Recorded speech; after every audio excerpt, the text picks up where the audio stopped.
Hello, educators of the future.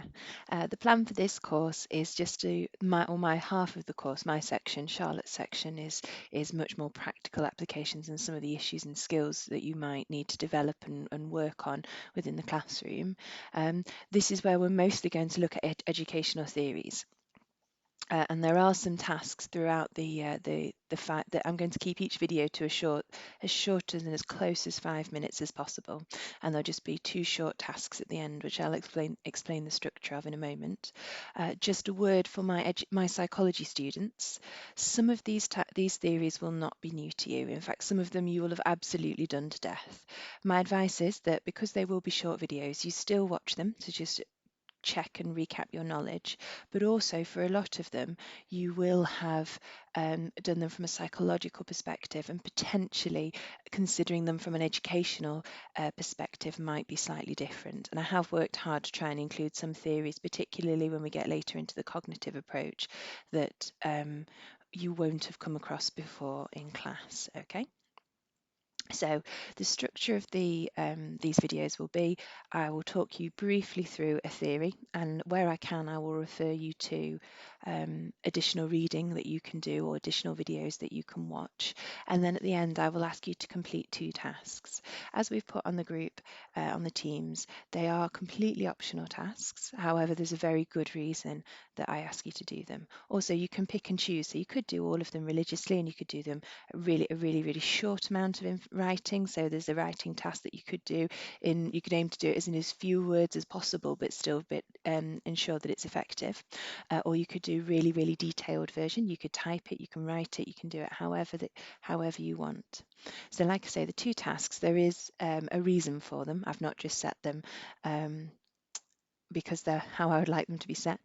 There is the reflective journal. So it's something that's expected in most educational courses. When I did my teacher training, when Charlotte did hers, probably when most of the teachers at college did their training, they had to do a self-reflective journal. And that's because the skill of self-reflection is absolutely vital as a teacher.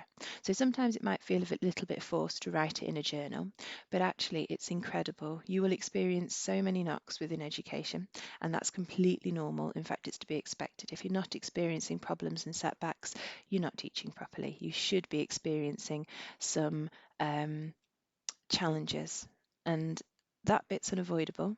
But what you can control is how you manage those.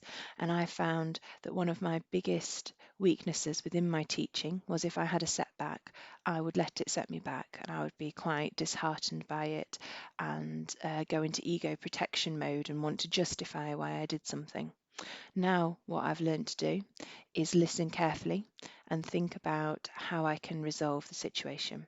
So sometimes it will be something that I can't change and resolve, and I will just accept to put that to one side. Or sometimes feedback I will have received from somebody, because we do have a lot of observations and feedback as teachers, will be something that I don't necessarily agree with, and I'll just put that to one side to come back to. However, I always make myself find something within the situation that I can change, and then I try and implement change within that. Okay, so self-reflection is absolutely vital. Plus, you're in a really advantageous, privileged situation in that you have just been students for a very long period of time. The experience of education will never be as fresh in your mind as it is now, apart from obviously you might go on to university and different things. So you can use that experience as a student yourself to develop empathy, and empathy is a really important part of being a good teacher. So you'll be able to empathise and reflect with students and use your own experiences. So that's one task, and you can choose to do it however you want. The other one is application, and hopefully that one's much clearer to you how the links are made with this one. Theories are all very well and good. I find them quite interesting. Other people may disagree. However, the most important thing about a theory is that you can effectively apply it to an educational setting. Most of these should apply to a huge range of educational settings, whether you want to teach early years all the way up to HE, so university. But there are a couple that don't map perfectly. So if there's the odd one that you don't think is worthwhile, or you just want to change your setting for that, or which year you're going to teach for the activity, then that's absolutely fine. The application questions will have a classroom that I want, or a teaching environment that I want you to imagine, and it can be as broad as a school or as specific as one class. I would recommend considering it as school-wide rather than just one classroom, but it's entirely up to you. And I would like you to apply that theory and build. So at first you'll have quite a basic classroom, and then you will build on that theory. So you'll put in Skinner's theories, you'll put in Maslow's theories, and you'll build on that. Okay. So I've already previously done this with a student, and they did it like this. Now it won't surprise you to hear that they are a primary school teacher, so they like visual things. But I personally, even as not a particularly creative and visual person, quite like this idea of drawing a classroom or drawing the school and annotating and building on it. So at first, I can't remember exactly how it worked. I think we started with Bandura.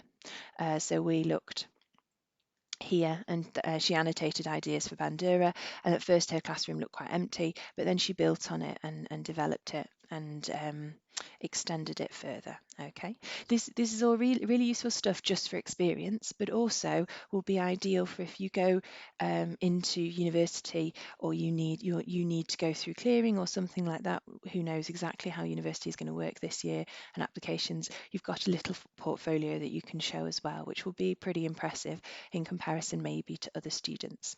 So reflective journal and application skills. Hopefully you can see how they're both useful. You can submit them whenever you want. You can never submit them. If you have any questions at all at any point, just ask me anything that you want to, and I will work to clarify it. Okay. I hope that you enjoy this course as much as I enjoyed putting it together.